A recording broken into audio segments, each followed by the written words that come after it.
آج 5 جولائی 2023 ہے۔ 5 جولائی 1977 کو اس وقت کے منتخب وزیر اعظم ذوالفقار علی بھٹو کے اقتدار کا تختہ الٹ دیا گیا تھا اور اس کے بعد اس وقت کے آرمی چیف ضیاء الحق نے اقتدار سنبھال لیا تھا۔ 5 جولائی 1977 کے پاکستان کے معاشرتی، سماجی، سیاسی حالات کیا تھے، آج پاکستان کے حالات کیا ہیں، ان میں مماثلت کتنی ہے، ان میں فرق کتنا ہے، ترقی کتنی ہے، تنزلی کتنی ہے، اس پر بھی کچھ مفصل بات کریں گے۔ دوسری جانب جو سویڈن میں واقعہ پیش آیا ہے اس کو لے کر وزیر اعظم پاکستان شہباز شریف نے جمعے کے روز یوم تقدس قرآن منانے کا اعلان کیا ہے، اور اب بھی آج کے دن بھی پاکستان میں، ملک بھر میں اس واقعے پر احتجاج کیا جا رہا ہے۔ دنیا بھر کے مسلمانوں کے دل گرفتہ ہیں اس واقعے پہ۔ یہ انتہائی قابل مذمت واقعہ ہے۔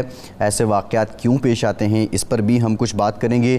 گلگت بلتستان سے آج جو ہوتا رہا وہ آپ نے دیکھا، پولیس کی جانب سے اسمبلی سیل کر دی گئی، جو نئے وزیر اعلیٰ کا انتخاب ہے وہ متنازع ہوا، پھر 72 گھنٹے میں عدالت نے حکم دیا کہ نیا شیڈیول جاری کیا جائے۔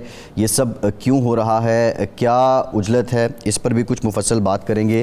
اور عباسی صاحب ہمارے ساتھ موجود ہیں جو پاکستان کے حالات ہیں، ان مسائل کا حل کیا ہے، بطور سینئر سیاستدان ہم ان سے بھی یہ جانیں گے۔ ارشاد صاحب، پہلے میں چاہوں گا کہ کیونکہ آپ نے وٹنس کیا کہ 5 جولائی 1977 کو ماحول کیا تھا، حالات کیا تھے، بطور پاکستانی ہم کتنا اچیو کر چکے ہیں، ہم کتنا آگے نکلے ہیں، یا انفارچونیٹلی ہم یہ سمجھیں کہ ہم وہاں سے آگے آئے ہی نہیں ہیں؟ دیکھیں، 5 جولائی 1977 سے آج تک کچھ چیزیں تو ہم بہت آگے چلے گئے، ہم بہت اچیومنٹس ہیں ہماری۔ 5 جولائی 1977 کو 6 سال، کوئی 5.5-6 سال پہلے ہم دو لخت ہوئے تھے، پاکستان دو لخت ہوئے تھے، وہ زخم تازہ تھا۔ آج ایک نیوکلیر پاور ہیں جو اس کو تصور بھی نہیں کیا جا سکتا تھا۔ آج کے معاشی حالات جو ہیں ان کا اگر موازنہ کیا جائے تو اس وقت ہمارے حالات بہت بہتر تھے، ہم اتنا زیادہ مقروض نہیں تھے، ہمارا کوئی سربراہ کشکول لے کر نگر نگر گلی گلی پھرتا نہیں تھا۔ یہ جو ممالک جن سے اب ہم بھیک مانگتے ہیں اس وقت ہم سے مشاورت کیا کرتے تھے، ہمارے مشوروں پر چلا کرتے تھے، ہم ان کو خارجہ اور سفارتی محاذ پر لیڈ کیا کرتے تھے۔ ایک یہ فرق ہے۔ ہمارے ہاں جو جمہوریت کے حوالے سے اگر دیکھا جائے تو سیاستدانوں کے رویوں میں، سیاستدانوں کے طرز عمل میں، سیاستدانوں کے اقدامات میں کوئی بہت زیادہ فرق محسوس نہیں ہوتا۔ اس وقت بھی اقتدار کی کشمکش تھی، جمہوریت کو پس پشت ڈالا جا رہا تھا، اور اسی لڑائی کا فائدہ جو ہے وہ جنرل ضیاء الحق نے یا فوجی قیادت نے اٹھایا اور ملک میں مارشل لاء نافذ کیا، اور وہ پہلا مارشل لاء تھا جس پر مٹھائیاں تقسیم ہوئیں اور لوگوں نے سکھ کا سانس لیا۔ ایک جمہوری حکومت کے خاتمے پر لوگوں نے مٹھائیاں بانٹیں۔ یہ ایک افسوسناک پہلو تھا، لیکن وہ اس لڑائی کا نتیجہ تھا کہ لوگ تنگ آ گئے تھے کہ 4 شہروں میں مارشل لاء لگا ہوا ہے، کرفیو لگا ہوا ہے، لڑائی ہو رہی ہے، جھگڑا ہو رہا ہے، اور یہ طے نہیں پا رہا کہ نئے الیکشن ہوں گے نہیں ہوں گے تو کس طرح سے ہوں گے۔ غلط تھی یا بھٹو صاحب غلط تھے؟ یہ فیصلہ کرنا جو ہے اس لیے مشکل ہے کہ دونوں فریق یہ سمجھتے ہیں کہ ہم صحیح تھے، لیکن یہ بات تاریخ ثابت کر چکی ہے کہ اگر دونوں ضد ہٹ درمی کا مظاہرہ نہ کرتے، بھٹو صاحب کی اور پیپلز پارٹی کی ذمہ داری زیادہ تھی، وہ اقتدار اس کے پاس تھا، وہ الیکشن جو دھاندلی زدہ الیکشن تھے وہ اس نے کرائے تھے، اور اتنی وسیع پیمانہ پر جو ایک تحریک ملک کے اندر چل رہی تھی وہ اس کی وجہ سے تھی۔ اگر بھٹو صاحب چاہتے، اب تو اس پہ کتابیں لکھی جا چکی ہیں، اب ایک جھوٹ بولا جاتا ہے کہ یہ معاہدہ ہو گیا تھا اور اس کو سیبوٹاج کر دیا، کوئی معاہدہ نہیں ہوا تھا۔ آخری رات یعنی 4 جولائی اور 5 جولائی کی درمیانی رات جو ہے دونوں فریق کہہ رہے تھے، ایک دوسرے پر الزام لگا رہے تھے کہ وہ معاہدے کی پاسداری نہیں کر رہے تھے، جو چیزیں طے ہوئی ہیں اس پر عمل درآمد کے لیے۔ یعنی کوئی ایک آج تک 4 کتابیں آ چکی ہیں اس حوالے سے۔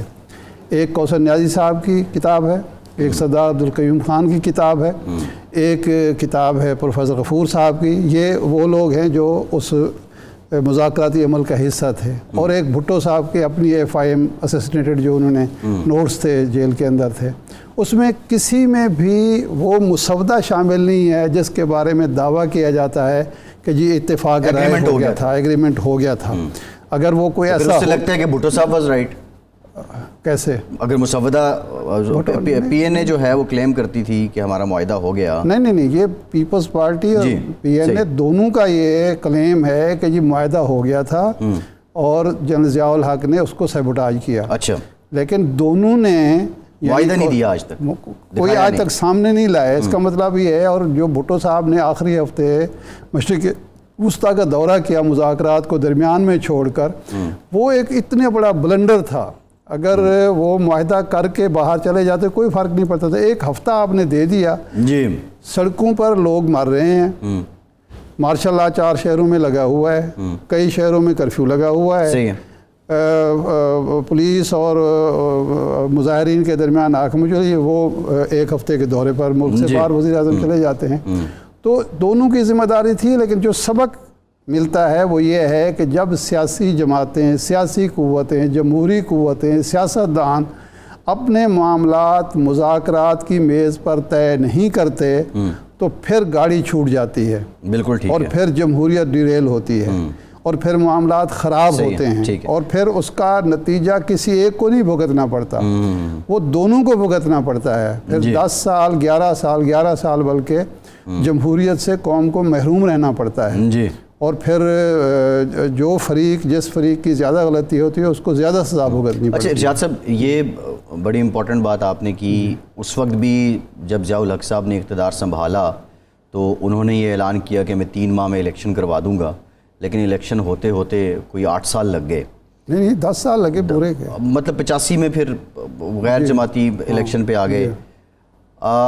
یہ میرا سوال یہ ہے کہ موجودہ حالات میں جو ایک سارا تناؤ رہا، اس میں بھی ایک جماعت کی ضد رہی کروا دیں، اور دوسرے اینڈ پہ یہ رہا کہ ہم مدت مکمل ہونے کے بعد کروائیں گے، تو یہ ان حالات میں اس کا نتیجہ کیا نکلے گا؟ کیا ہم کسی بہتر جگہ جا رہے ہیں؟ جو نکلے بعد میں جو اس وقت نتیجہ نکل رہا ہے وہ یہ ہے کہ جو ہم نے کل ذکر کیا تھا گیلپ سروے کا، کہ 82% 82% لوگ اس ملک کے یہ سمجھتے ہیں کہ ملک صحیح سمت میں نہیں چل رہا۔ یہ نتیجہ ہے اس ضد، ہٹ درمی، محاذ آرائی، تصادم، کشمکش، لڑائی جھگڑے کا، کہ لوگ مایوس ہیں اپنے مستقبل سے، ملک کے مستقبل سے۔ وہ سمجھتے ہیں کہ اچھا 82% لوگ اگر یہ کہیں کہ ہمارا ملک صحیح سمت میں نہیں چل رہا تو ان کی دلچسپی کیا ہوگی، وہ سوچتے کیا ہوں گے؟ اچھا ان کی جو کارکردگی ہے ہر آدمی کی، اس پر کتنے منفی اثرات مرتب ہو رہے ہوں گے۔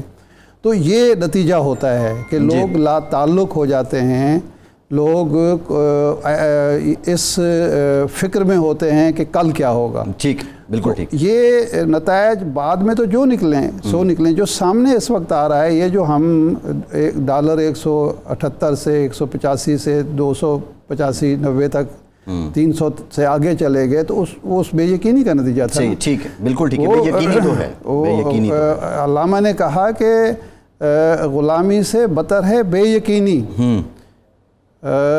سنہ تہذیب حاضر کے گرفتار، سنہ تہذیب حاضر کے گرفتار غلامی سے بدتر ہے بے یقینی۔ یہ جو بے یقینی ہوتی ہے یہ غلامی سے بھی بدتر چیز ہے۔ بالکل ٹھیک ہے، اور ہم بے یقینی کا شکار ہیں، اور جن لوگوں کی ذمہ داری ہے، یعنی سیاستدان جو عوام جن سے توقعات وابستہ کرتے ہیں، وہ اس بے یقینی کو بڑھاوا دے رہے ہیں۔ بالکل ٹھیک، یہ بہت ہی افسوسناک بات ہے۔ اچھا ارشاد صاحب، یہ تو سارے ہیں سیاسی معاملات، لیکن آپ نے یہ بھی کہا کہ اس وقت ہم لیڈ کر رہے تھے، اور ایون جب ہم تاریخ کی کتابیں دیکھتے ہیں تو اس میں یہ بھی آتا ہے کہ پاکستان جو ہے وہ بالخصوص ایک مسلم امہ کی لیڈنگ ریاست کے طور پہ اور لیڈر کے طور پر لوگ پاکستان سامنے آ رہا تھا۔ بھٹو صاحب کو بہت کریڈٹ بھی دیا جاتا ہے، لیکن اب حالات یہ ہیں، ستم ظریفی یہ ہے، افسوسناک پہلو یہ ہے کہ جو سویڈن کے اندر واقعہ پیش آیا ہے، اور بالخصوص چند ممالک ہیں جن میں ایک سویڈن بھی ہے، کچھ اور بھی ہیں، اس طرح کے واقعات ایک عرصے کے بعد رونما ہو جاتے ہیں، وزیراعظم پاکستان نے جمعے کو یوم تقدس القرآن منانے کا کال دی ہے، اس کا اعلان کیا ہے، پاکستانی نکلیں گے، لیکن میرا سوال یہ ہے کہ قرآن کی حفاظت کی ذمہ داری تو اللہ نے لی ہے، یہ ہمارا ایمان ہے، لیکن ان واقعات کو روکنے کے لیے آپ کا، میرا، ہمیں دیکھنے والوں کا کردار کیا بنتا؟ دیکھیں، دو چیزیں ہیں. یہ قرآن مجید کی توہین کا جو معاملہ ہے نا، اس کے دو پہلو ہیں. نمبر 1 تو یہ ہے کہ اس وقت 1.25 یا 1.5 ارب مسلمان ہیں دنیا میں، ٹھیک ہے نا جی. 1.5 ارب مسلمانوں کو یہ بار بار ٹیسٹ کیا جاتا ہے کہ ان کے اندر دینی غیرت، دینی حمیت نہیں باقی ہے. یہ اپنے رسول صلی اللہ علیہ وسلم کی ذات سے، قرآن مجید سے، احادیث رسول سے، خانہ کعبہ اور مقدس مقامات سے ان کی وابستگی کا لیول کیا ہے، یہ چیک کیا جاتا ہے. تو یہ ہمارے لیے، تمام مسلمانوں کے لیے شرمناک بات ہے کہ جی ایک شخص یا چند اشخاص یا 1-2 حکومتیں جو ہیں وہ اس عمل کی حوصلہ افزائی کرتی ہیں، اور ہماری اتنی بھی آواز نہیں ہے کہ ہم اس کو روک سکیں عالمی سطح پر اداروں کے ذریعے. ماضی میں جب ہم نے آواز بلند کی تو اس کا نتیجہ بھی نکلا، اور وہ جو اسلاموفوبیا ڈے منایا جاتا ہے وہ اسی لیے منایا جاتا ہے. لیکن یہ پھر بھی بعض لوگ نہیں آ رہے جن کو آ جانا چاہیے. یہ آزادی اظہار کا یہ ہرگز مفہوم نہیں ہے کہ آپ دوسروں کے مقدس مقامات کی، مقدس کتابوں کی، مقدس شخصیات کی توہین کریں اور اس کو آزادی اظہار کا نام دیں. تو وزیر اعظم نے یہ بہتر اقدام کیا ہے. اس سے پہلے 1 دن پہلے تحریک انصاف نے اعلان کیا تھا جمعہ کے دن یوم سیاہ منانے کا.